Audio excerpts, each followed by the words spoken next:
Hi friends, இப்போ நம்ம பார்க்க போகிறது தமிழ் அறிஞர்களும் தமிழ் தொண்டும் அப்படிங்கிற சிலபஸ்க்கு கீழே தமிழர் வணிகம், தொல்லியல் ஆய்வுகள், கடற்பயணங்கள் தொடர்பான செய்திகள். அதில் தமிழர் வணிகம் மற்றும் கடற்பயணங்கள் பற்றி பார்க்கலாம்.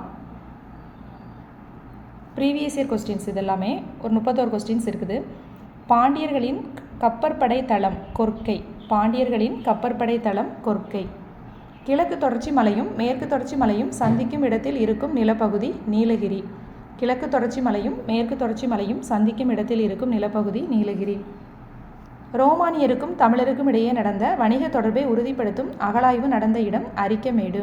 ரோமானியருக்கும் தமிழருக்கும் இடையே நடந்த வணிக தொடர்பை உறுதிப்படுத்தும் அகழாய்வு நடந்த இடம் அரிக்கமேடு.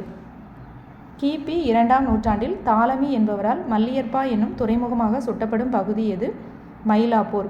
கிபி 2ஆம் நூற்றாண்டில் தாலமி என்பவரால் மல்லியற்பா என்னும் துறைமுகமாக சுட்டப்படும் பகுதி எது? மயிலாப்பூர். பண்டைய காலத்து துறைமுக நகரங்கள் பற்றி கூறும் நூல் எது அப்படின்னா பட்டினப்பாலை. பண்டைய காலத்து துறைமுக நகரங்கள் பற்றி கூறும் நூல் பட்டினப்பாலை. கிரேக்க அறிஞர் தாலமி தமிழகத்தின் முதன்மையான உள்நாட்டு வணிக மையமாக எந்த ஊரை குறிப்பிடுகின்றார்? கரூர். கிரேக்க நாட்டு தாலமி தமிழகத்தின் முக்கியமான உள்நாட்டு வணிக மையமாக எந்த ஊரை குறிப்பிடுகின்றார்? கரூர். சேர நாட்டிலிருந்து ஏற்றுமதி செய்யப்பட்ட பொருட்களில் ஒன்று தந்தம். சேர நாட்டிலிருந்து ஏற்றுமதி செய்யப்பட்ட பொருட்களில் ஒன்று தந்தம். கிமு 10ஆம் நூற்றாண்டில் எவை தமிழகத்திலிருந்து அரசன் சாலமனுக்கு அனுப்பப்பட்ட பொருட்கள்? யானை தந்தமும் மயில் தோகையும். கிமு 10ஆம் நூற்றாண்டில் எவை தமிழகத்திலிருந்து அரசன் சாலமனுக்கு அனுப்பப்பட்ட பொருட்கள்? யானை தந்தமும் மயில் தோகையும். முசிறி துறைமுக பட்டினத்தில் பந்தர் என்று பெயரிடப்பட்ட இடம் அரேபியர் வணிகம் செய்த இடம். முசிறி துறைமுக பட்டினத்தில் பந்தர் என்று பெயரிடப்பட்ட இடம் அரேபியர் வணிகம் செய்த இடம். அடுத்து பொருந்தாத இணை எது அப்படின்னு கேட்டிருக்காங்க. மேற்கு மலையில் இருந்து வந்தவை சந்தனம், ஆரம். கீழக்கடலில் விளைந்தது பவளம். வடமலையில் இருந்து வந்தது கரி, மிளகுன்னு கொடுத்துருக்காங்க. தென்கடலில் இருந்து கிடைத்தது முத்துன்னு கொடுத்துருக்காங்க. இதில் எது தவறு அப்படின்னா வடமலையில் இருந்து வந்தது கரி, மிளகு, அது தவறு அப்படின்னு தவறு. மேற்கு மலையிலிருந்து வந்தது சந்தனம், ஆரம், இது கரெக்டு. அதாவது இதிலே பார்த்தோம் அப்படின்னா என்னெல்லாம் இருக்குது அப்படின்னா கடல் வழியே வந்தது குதிரைகள், தரை வழியே வந்தது தான் மிளகு. இதில் வடமலையில் இருந்து வந்தது மிளகுன்னு கொடுத்துருக்காங்கல்ல, அது என்ன அப்படின்னா தரை வழியே வந்தது மிளகு, கடல் வழியே வந்தது குதிரைகள். அப்புறம் வடமலை சொல்லியிருக்காங்கல்ல, அதான் இமயத்திலேருந்து வந்தது என்னெல்லாம் அப்படின்னா இப்போ வடமலையிலேருந்து வந்தது என்ன அப்படின்னா மணியும் பொன்னும். இங்கே நமக்கு என்னென்னு கொடுத்துருக்காங்கன்னா கரி, மிளகு எங்கேருந்து வந்தது அப்படின்னா தரை வழியே வந்தது தான் மிளகு. அடுத்து தென்கடலிலிருந்து கிடைத்தது முத்து, அது கரெக்டு. அப்புறம் குடகு மலையிலிருந்து வந்தது, குடகு மலை அப்படின்னா அதான் மேற்கு தொடர்ச்சி மலையிலிருந்து வந்தது நமக்கு என்ன அப்படின்னா சந்தனம், ஆரம். அப்புறம் கொர்க்கையிலிருந்து வந்தது, கொர்க்கை அப்படிங்கிறது என்ன? தென்கடல் அப்படிதானே, அந்த பக்கத்துலேருந்து வந்தது தான் நமக்கு முத்து. கீழக்கடலிலிருந்து வந்தது பவளம். ஈழ நாட்டிலிருந்து வந்தது என்ன அப்படின்னா உணவுப் பொருட்கள். ஈழ நாடு அப்படின்னா இங்கே இலங்கையிலேருந்து வந்தது என்ன? உணவுப் பொருட்கள். அப்போ இந்த கொஸ்டினில் கேட்டாங்க அப்படின்னா கடல் வழியே வந்தது என்ன? குதிரைகள். கடல் வழியே வந்தது குதிரைகள், தரை வழியே வந்தது மிளகு. அப்புறம் வடமலை, அதாவது இமயத்திலேருந்து நமக்கு என்ன? வடமலையிலேருந்து என்ன வந்துச்சுன்னா மணியும் பொன்னும். அப்புறம் குடகு மலையிலிருந்து வந்தது தான் நமக்கு சந்தனம், அகில். அடுத்து கொர்க்கை அப்படிங்கிறது என்னது? பாண்டியர்களின் துறைமுகம் பார்த்தோம்ல, அதான் தென்கடலிலிருந்து வந்தது என்ன? நமக்கு முத்து. கீழக்கடலில் இருந்து வந்தது பவளம். ஈழ நாட்டிலிருந்து நமக்கு வந்தது என்ன அப்படின்னா உணவுப் பொருட்கள். அப்போ இதில் எது தவறு அப்படின்னா வடமலையிலிருந்து வந்தது நம்ம என்னென்னு பார்த்தோம் மணியும் பொன்னும். ஆனால் இங்கே என்ன கொடுத்துருக்காங்க? கரி, மிளகுன்னு கொடுத்துருக்காங்க. மிளகு எங்கேருந்து வந்தது? தரை வழியே வந்தது தான் மிளகு. அப்போ ஆன்சர் எது? பொருந்தாத இணை. அதனால் ஆன்சர் சி தான் தப்பு, மீதி எல்லாமே கரெக்டு. அரிசியும் மயில் தோகையும் சந்தனமும் தமிழகத்திலிருந்து அனுப்பப்பட்ட நாடுகள். கிரேக்கம், ரோமாபுரி, எகிப்து. அரிசியும் மயில் தோகையும் சந்தனமும் தமிழகத்திலிருந்து அனுப்பப்பட்ட நாடுகள் கிரேக்கம், ரோமாபுரி, எகிப்து. யவனர்கள் எதனை சுமந்து வந்து அதற்கு ஈடாக எதை ஏற்றி சென்றார்கள்? யவனர்கள் பொன்னை சுமந்து வந்து அதற்கு ஈடாக மிளகை ஏற்றி சென்றனர். இது எதில் சொல்லியிருக்காங்க அப்படின்னா அகநானூரில் சொல்லியிருக்காங்க. யவனர்கள் பொன்னை சுமந்து வந்து அதற்கு ஈடாக மிளகை ஏற்றி சென்றனர் அப்படிங்கிற வரி எங்கே இருக்குது அப்படின்னா அகநானூறு.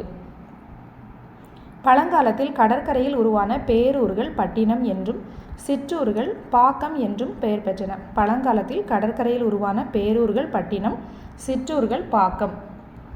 ஏற்றுமதி இறக்குமதி குறித்து கூறும் சங்க நூல்கள் எது அப்படின்னா மதுரை காஞ்சி பட்டினப்பாலை. ஏற்றுமதி இறக்குமதி பற்றி கூறும் சங்க நூல்கள் மதுரை காஞ்சி பட்டினப்பாலை. தொண்டை கட்டை தொலைக்கும் உணவுப் பொருள் எது அப்படின்னா மிளகு. தொண்டை கட்டை தொலைக்கும் உணவுப் பொருள் மிளகு. தமிழர் புலம்பெயர காரணங்கள் என்ன அப்படின்னா எதற்காக தமிழர்கள் புலம்பெயர்ந்தாங்க அப்படின்னா வாணிகம் வேலைவாய்ப்பு. வாணிகம் வேலைவாய்ப்பு. அடுத்த ஒரு பொறுத்துக தோவாளை. தோவாளை பூச்சந்தை. ஐயலூர் ஆட்டுச்சந்தை. ஈரோடு. ஈரோடு ஜவுளி சந்தை.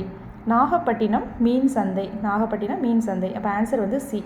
தோவாளை பூச்சந்தை, ஐயலூர் ஆட்டுச்சந்தை, ஈரோடு ஜவுளி சந்தை, நாகப்பட்டினம் மீன் சந்தை.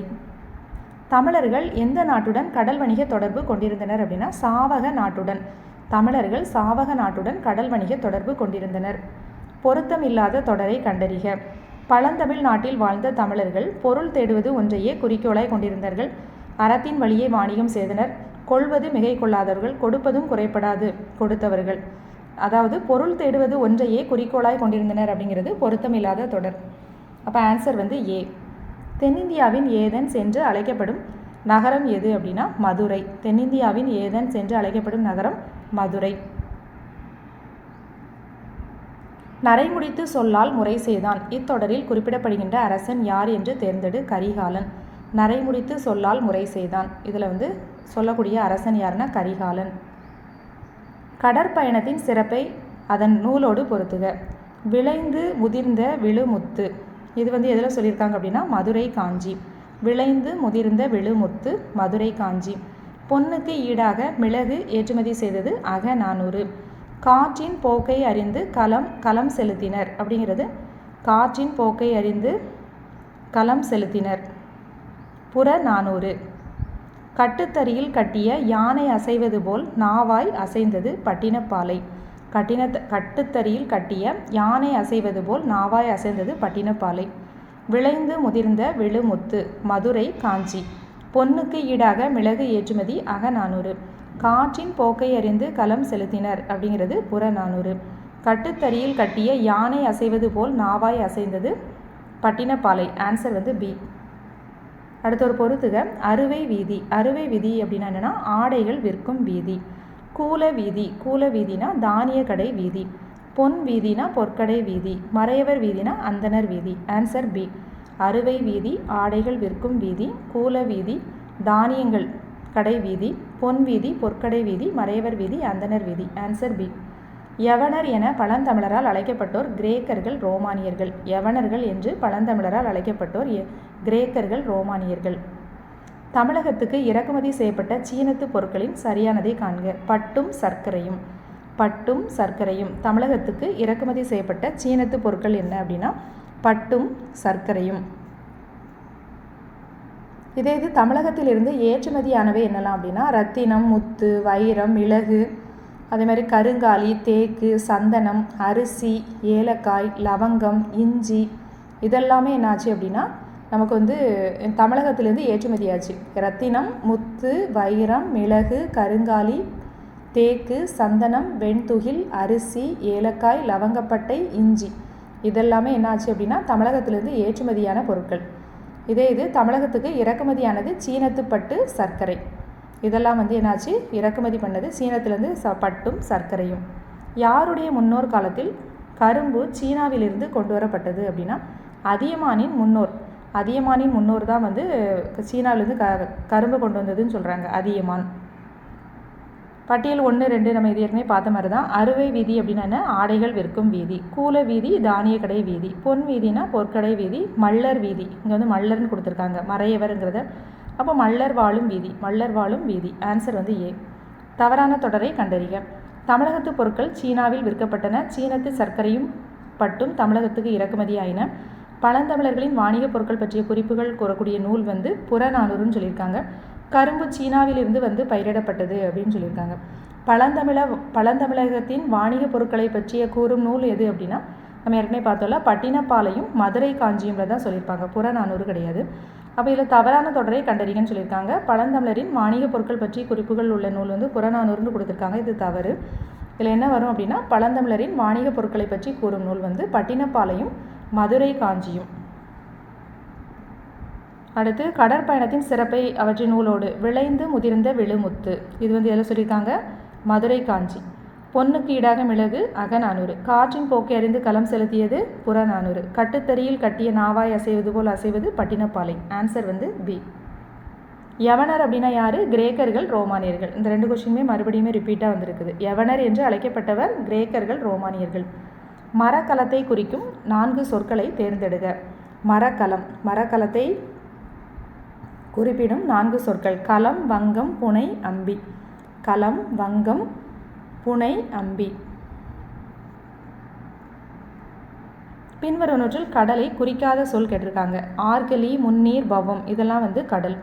திமில் அப்படின்னா கடல் இல்லை, அப்போ குறிக்காத சொல் தானே கேட்டிருக்காங்க. திமில்.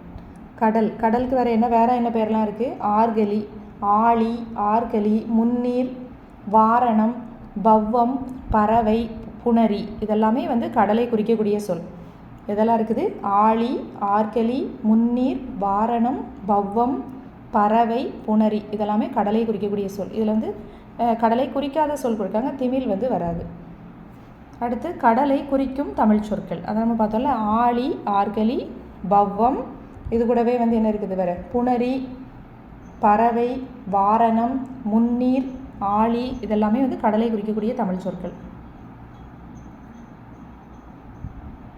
இதே மாதிரி கப்பலை குறிக்கக்கூடிய சொற்கள் என்னெல்லாம் அப்படின்னா களம், கட்டுமரம், நாவாய், படகு, பரிசில், புனை, தோணி, தெப்பம், திமில், அம்பி, வங்கம், மிதவை, பரி, ஓடம், இதெல்லாமே வந்து கப்பலை குறிக்கக்கூடிய வேறு பெயர்கள். களம், கட்டுமரம், நாவாய், படகு, பரிசில், புனை, தோணி, தெப்பம், திமில், அம்பி, வங்கம், மிதவை, பரி, ஓடம்.